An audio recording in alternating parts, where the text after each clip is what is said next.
If I see something that I've seen, I cannot say I didn't see it. Let me warn you, you are not the first to think like that. Read your history. There are many who plan the annihilation of the church. They make you destroy your country, destroy your city, and then at the end you get nothing. It goes beyond your country now. It goes beyond your region now. It means the whole world will operate one system. But you have to look in the spirit. Welcome to Divine Media, your gateway to spirit-inspired content that transforms life. Here we share powerful teachings, uplifting messages, and faith-filled stories designed to strengthen your walk with God and inspire positive change. Every video is crafted to bring light, hope, and truth into a world that desperately needs it. If you desire to grow in wisdom and stay connected to what God is doing, this is a place for you. Don't forget to like, comment, and subscribe so you never miss a word in this season. This is Divine Media. And it was not himself. By the way, each one of them is somebody that I have great respect for. Make no mistakes about it. I like these guys. All right? So for each one of them, I have very positive thoughts for each one of them. But you have to look in the spirit. And in the spirit, I saw the first one I mentioned yesterday. And it was a devil, an evil spirit, a wicked spirit that was wearing his face. Meaning that he doesn't even know what he's doing. He's being used. A wicked spirit of darkness. And the spirit was a mocker. Today, when I was praying, as I was praying, the spirit called him a name. I was surprised. Because he said, the jackal is cut off. I said, jackal? I thought I knew the meaning of jackal. I had to go into the dictionary to find what is a jackal. I said, well, why do they call him a jackal? What is a jackal? It means a trickster, a swindler, and one that operates in behalf of another for the purpose of deception. That was one. So in the spirit, the second one, I said, what about him? What about the second one? He said, if you let him get in office, you will have no country. I said, Lord, who let the second one in office will have no country. He said, you will have no country. Then in the spirit, I saw the third one. He was afraid. He was afraid he might win now. He was afraid of losing. He didn't want to lose, but he was almost scared of winning. I said, Lord. Then he says, pray. I said, God of heaven, give him wings to fly.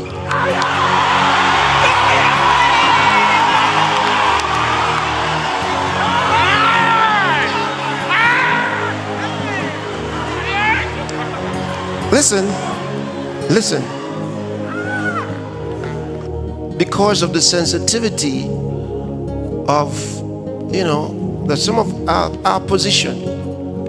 Because I said they're all children spiritually. So I try to not. But if I see something that I've seen, I cannot say I didn't see it. Do you understand? But the first one, because of what it was, I won't mention the name. Neither will I mention the name of the second. So in the spirit, I called out to him. I said, why are you afraid? Why have you suddenly allowed fear to come to you? I said, God of heaven, give him wings to fly.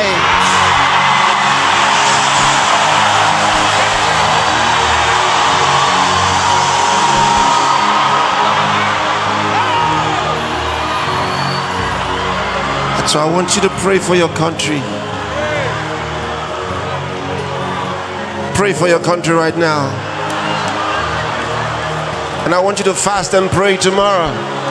And there were those who said that the churches of God will never meet again. Let me warn you. Let me warn you. You are not the first to think like that. Read your history. There are many who planned the annihilation of the church. There were those who swore that they would destroy the church, and that after they are done with the church of Jesus Christ, people will not remember that there were churches. The church of Jesus has outlived them. And everyone who has that plan, the church of Jesus will outlive you. Believe me.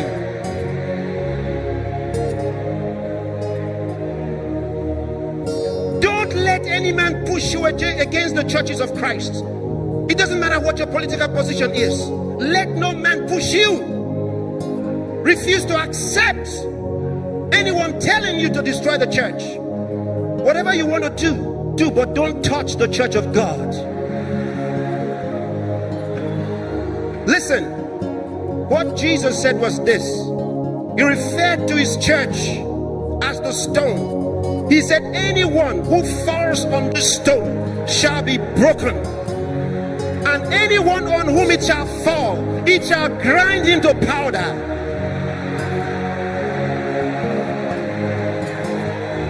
I warn you. I warn you. I warn you. Leave the churches of Christ alone.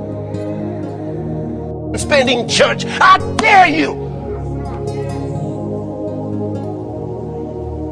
What in the world do you think you are? The time is short. Yes, sir. Yes, sir. You cannot tell God's people how long they can spend in church.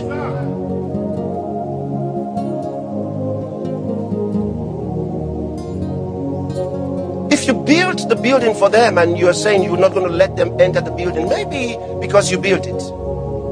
But if you didn't, you have no right to tell God's people you're going to spend 1 hour and it's about time that God's people get the warning. Be wise. They make you destroy your country, destroy your city, and then at the end you get nothing.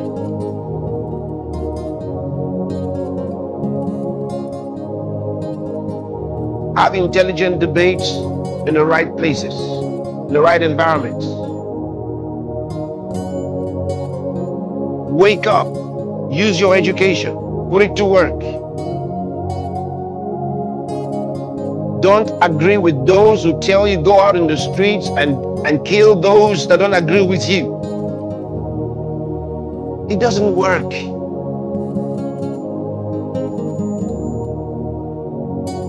Look at history.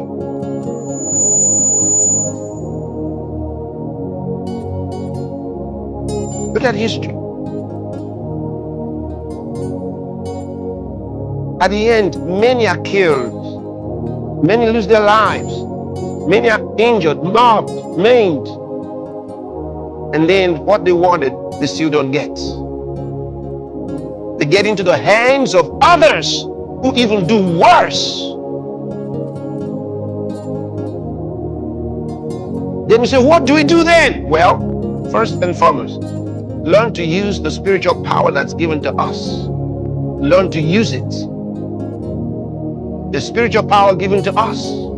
Learn to use it. Ask yourself, have you been praying for the government in office? Have you been praying for them? If you have not been praying for them, you have not done what God said to do. He told you in 1 Timothy chapter 2 from verse 1. Look at it. I exhort therefore that first of all supplications, prayers, intercessions, and giving of thanks be made for all men. Did you see complaints there? Did you see anger there? Use what God told you first. Do what he said. He said, I exhort therefore that first of all, before you complain, before you go on a protest, right? First of all, supplications, prayers, intercessions, and giving of thanks. He didn't say if they do well. And giving of thanks be made for all men. So pray for all men. Pray for all those in your country. And pray for other nations as well. Okay, look at the next thing. For kings, that means those who are top of the list in rulership, like the president or prime minister, and for all that are in authority. Now, you're talking about the senators, the representatives, the judiciary, all of that, and heads of institutions. Why? He says, that we may lead a quiet and peaceable life in all godliness and honesty. That takes care of the crime, that takes care of the fraud, and all of those things that you complain about. He says, if you pray, as he told you in verse 1, for those in verse 2, you will get what verse 2 promises. If you haven't done that, going out in the street is not the will of God. So those of them that are planning to say 31st of March, we're taking over the streets of Zimbabwe, don't go with them. Yes, sir. God is not with them. Yes, sir. Don't go with them. Don't go. Do what God said to do. Use the wisdom of God, and you will have solutions.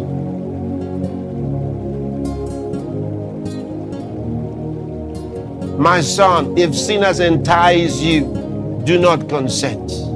He says, explain to me the one world economy. It's an economic system. For example, right now you have national economies, you have regional economies, which means you have a system, an economic system within your country, and you have in some regions an economic system within some regions, meaning that certain countries have come together to form an economic bloc, which means that they relate with one another through either a single currency or through certain economic structures that allow them to trade among themselves and to understand how individuals, citizens within those nations or those regions can carry out commerce.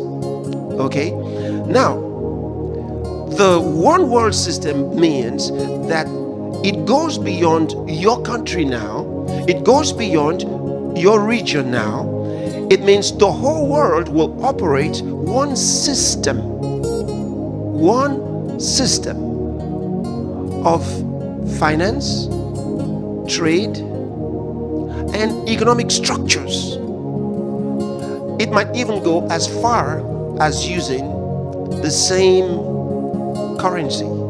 Now, I don't emphasize that of currency much for a reason, because in a sense, it's just about a name, because all over the world you can move from one currency to another. It's just an exchange rate. At the end of the day, it depends on where you're coming from. So it doesn't really change a man's economic state as an individual, irrespective of the currency that you hold. You see, you can always convert it from one to another. So I don't usually emphasize the single currency issue, because it's there in disguise. See, it's there in disguise. You can understand now how that no matter where you go, You can actually use your card, okay? But it's not about just buying and selling. It's about, and that's what Pastor Larry wanted to get into, it's about the economic control system that becomes unified in such a way that how you operate in one country controls how you are perceived in any other country. Which means that your economic state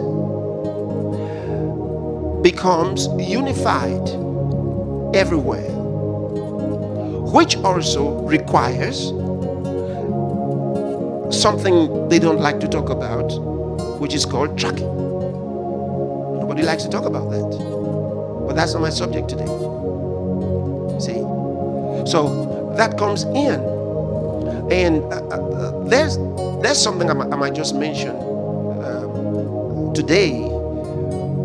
Something we used to talk about years ago. We used to tell people, one day you're gonna have martial law. And they would say, well, maybe in third world countries, especially those in America, would say, come on, that's not gonna happen. And let me tell you, most of the world today, as it is right now, it's not going to be permanent. That's why we're praying. That's why we're praying.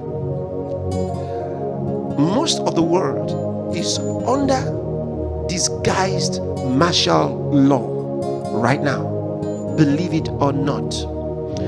Of course, with a slight difference. The slight difference is those who are